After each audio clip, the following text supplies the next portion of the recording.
basic tutorial on how to measure bond line read through.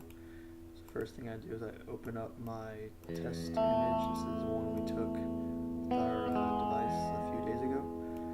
So we want to find these boundaries right here. So we would first convert it to 8-bit, then adjust the threshold.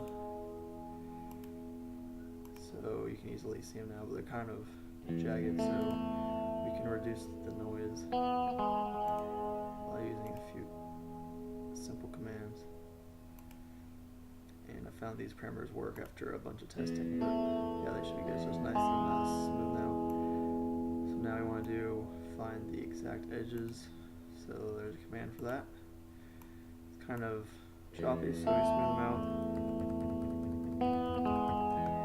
And then kind of blurry, so we go in and adjust the threshold.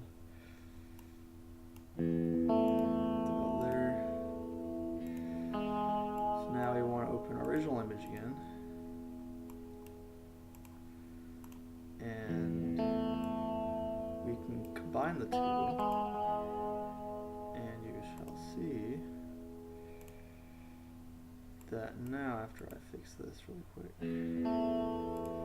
now you got your original image, but the boundary lines are highlighted white, so when the cursor moves along it can find the exact locations of each of these points and record them.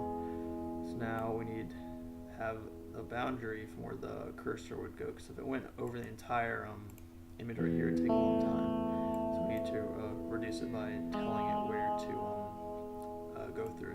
So to like loop through Y and X in here. So we go back and just widen out these original lines we got. So see, filters mean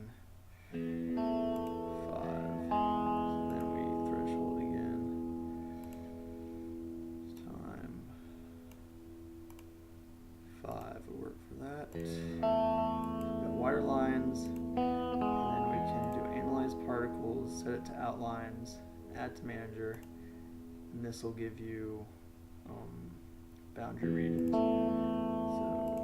just here, so we go to our main image. Right here, we just click this, and now we got highlighted the boundary lines, so our cursor can go in through and measure these points without having to do all this extra. So now we got our boundary lines, and it would record them all into an array. So we need to compare what we measured with what it's supposed to be. So we can go back to the boundary lines right here. Measurements, make sure, because we're going to measure the ellipses, analyze particles as ellipses. And display results.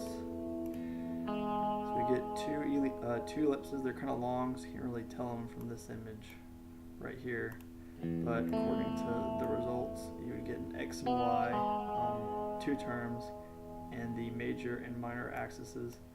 And then from that, you can determine a line, and you can compare the line points that this is supposed to be with the measured ones, and then you can add all those up and do the average for each image that you have, and then you can have your